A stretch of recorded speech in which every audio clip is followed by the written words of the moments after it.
Hello, and welcome to another week at the bungalow. First and foremost, got some exciting news. After 2 years, thank you very much, and thank you to everybody that subscribed. We've finally hit the 1,000 subscriber mark, which is absolutely massive as far as we're concerned, and we really do appreciate everybody that's subscribed and liked and commented. Please continue. If you haven't subscribed already, please do. But no, absolutely fabulous. So just wanted to start with a big thank you. And back to this week's episode. We're taking you back to end of September, start of October, as far as the bungalow renovation is concerned. We finally decided that before the winter came that we needed to clad the rear of the house. So this has always been planned to be oak and wooden clad, which is why it's always been left, you know, a mixture of different surfaces, a mixture of different finishes. So we had timber, block, brick, all sorts is there. So when the rest of the bungalow got rendered, this bit was always left. So first job is to cover the remaining brickwork with the breathable membrane. Also batten out so that we can fix the timber evenly. So when you look at the back of the house, all the screws will be evenly spaced all the way down the back. Obviously also making sure got enough fixing places through the oak cladding, which is running vertically. So I want to make sure there's a fixing point around all the windows, making sure we've got a fixing point at the bottom and anywhere else that's required.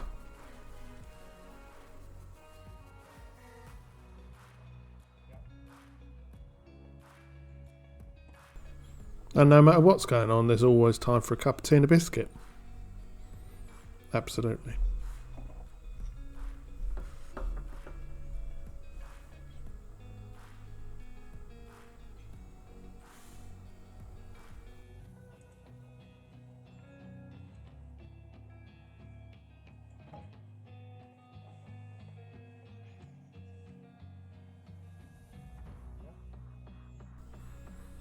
However, that doesn't last long, and it's soon back to work.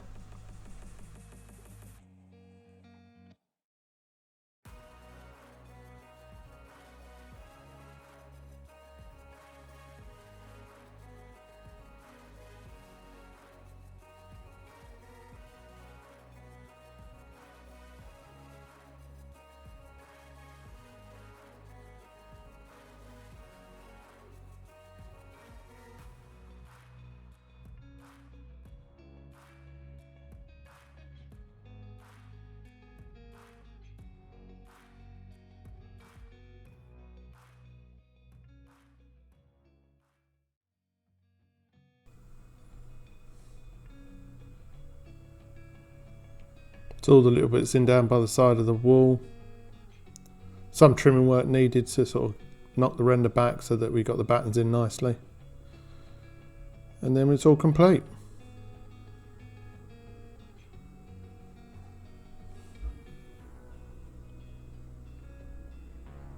I think it looks a lot better just with the battens nice and even and the breathable membrane in place.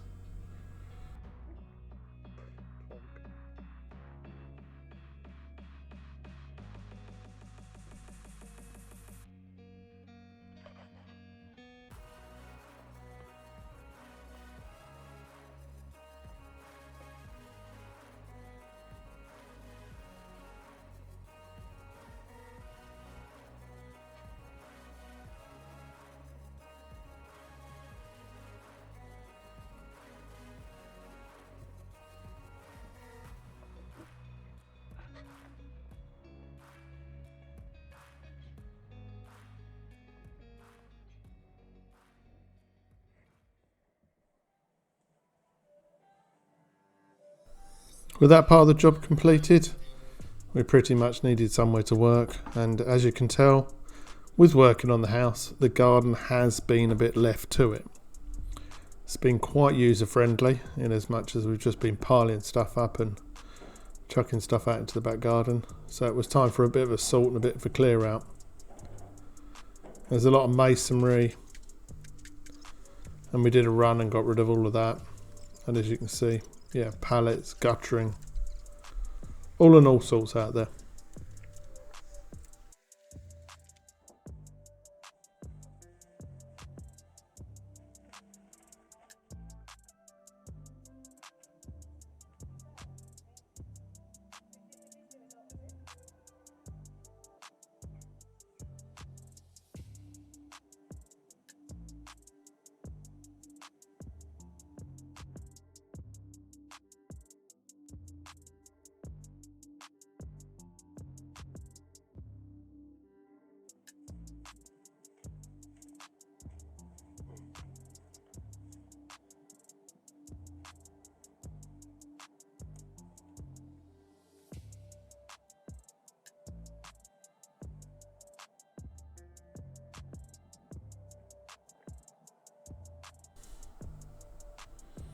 So I just left trimming the place down a bit, give us some room to work. We could set up all of our equipment we were going to need, because it was absolutely useless up until then, trying to work in what was an overgrown garden.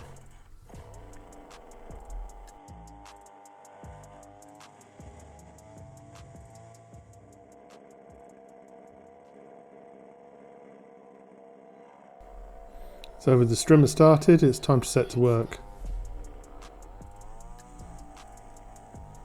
I think this has got to be one of my favourite gardening jobs.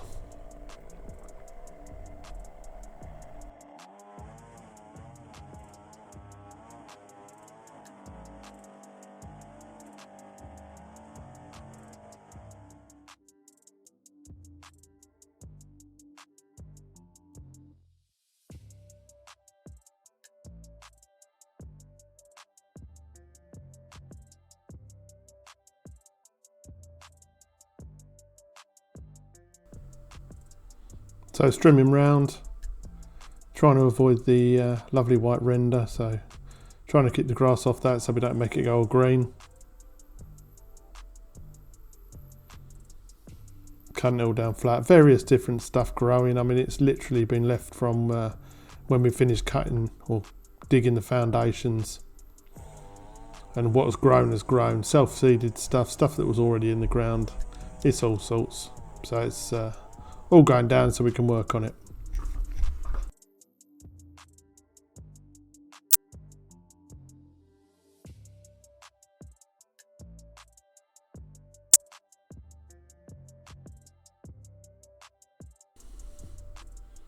Gradually working the way along,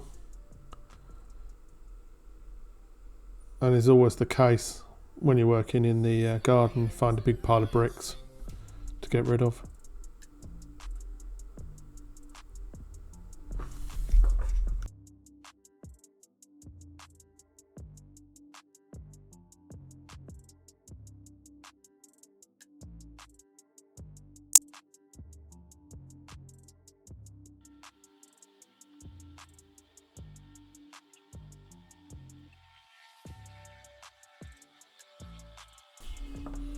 There we have it, all cleared down.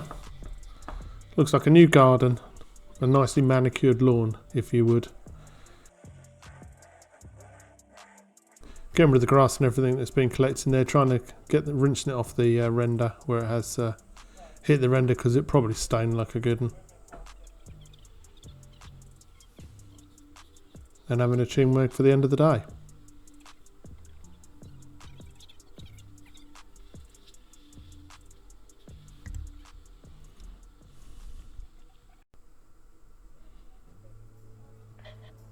And now the real work starts. So straight away, first pieces we had to put up on the outside of the house were long lengths, so they were going floor to ceiling or top to bottom of the house.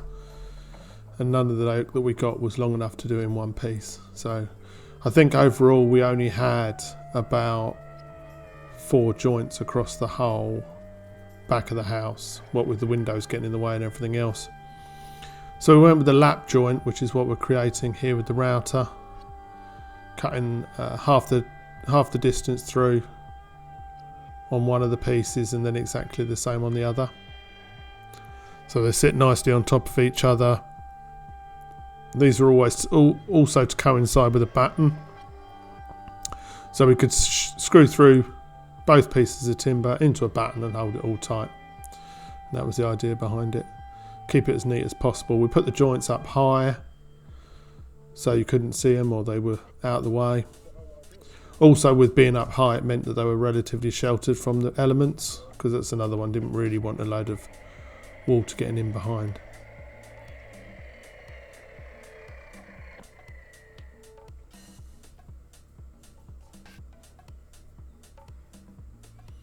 And there you can see the couple of laps that I'm talking about, or the joints that I'm talking about. Almost made it to the top of the house, but not quite. So there's the first one formed, and that one goes into place. And then we've just got a short piece that then fits on top and slides in between the two.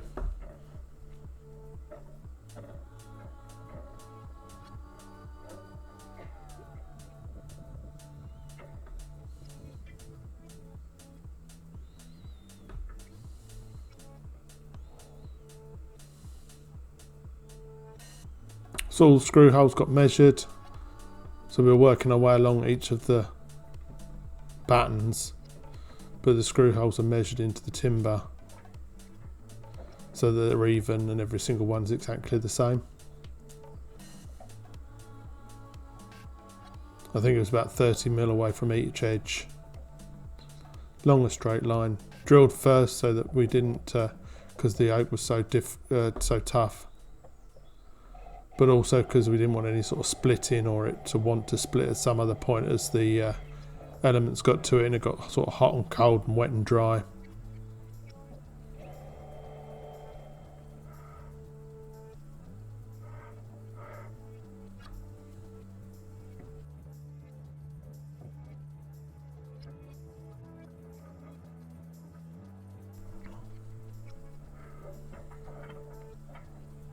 Using stainless steel screws, hold them in place, obviously for the corrosion resistance, and they're also the sort with the sort of sunken head, so they're not countersunk, they actually go into the board, and that's the idea, so they don't protrude at all. And then once painted over with Osmo, just seals them all in place, so you just see the sort of shiny heads. Trying to make a feature of it, I suppose, if you would.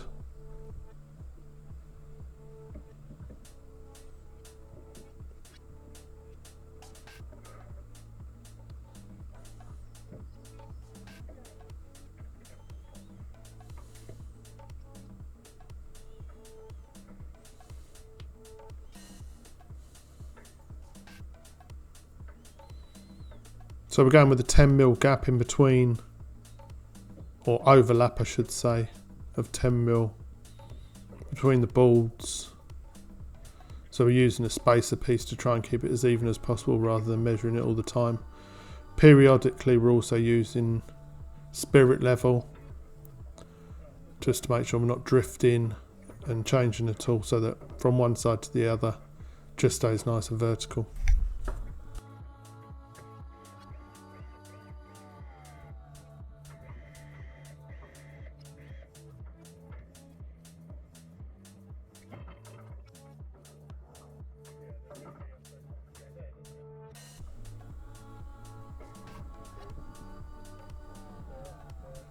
So just like the flooring, it's the difficult bit is the getting started. It's planning how you're going to do all these things, where you're going to do it, how you're going to space the screws out so that they looks nice and even across the whole wall when it's finished. Things like the joints, how we're going to do those.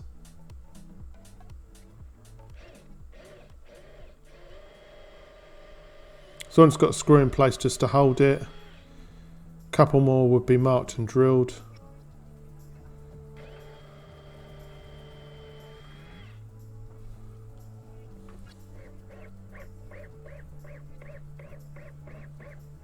And there you can see how the screw actually sinks into the timber rather than being a head staying protruded.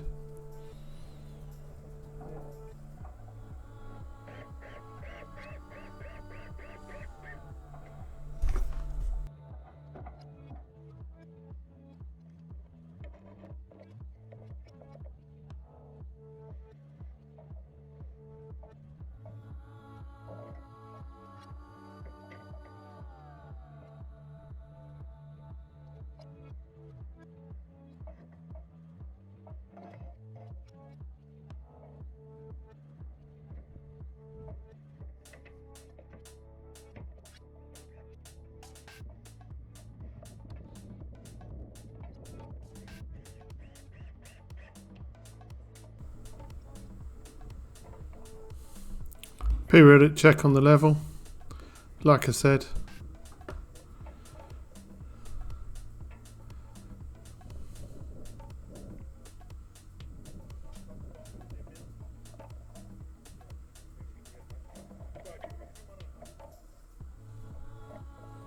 I'm also checking the level, make sure it's running across right. So we're using the square to get the screw holes level on each of them, and using the square to also compare against the screw next to it, rather than drawing on the actual oak, because there's a tendency of staining.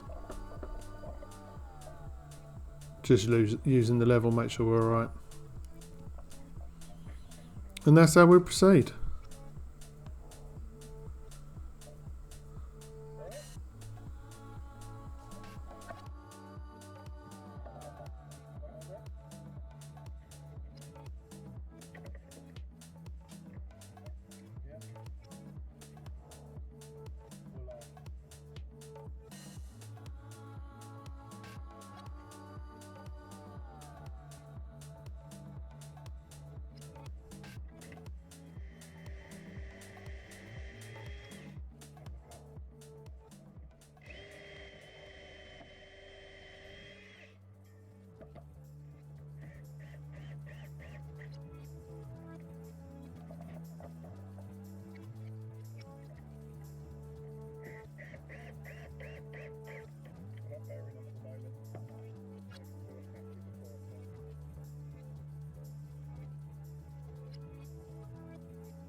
But as far as jobs on the bungalow, I think this is one of the more pleasant ones, especially when you've got a nice sunny evening like this. So here you go, this is progress for the day. Not as much as we'd actually wanted, but that's always the case.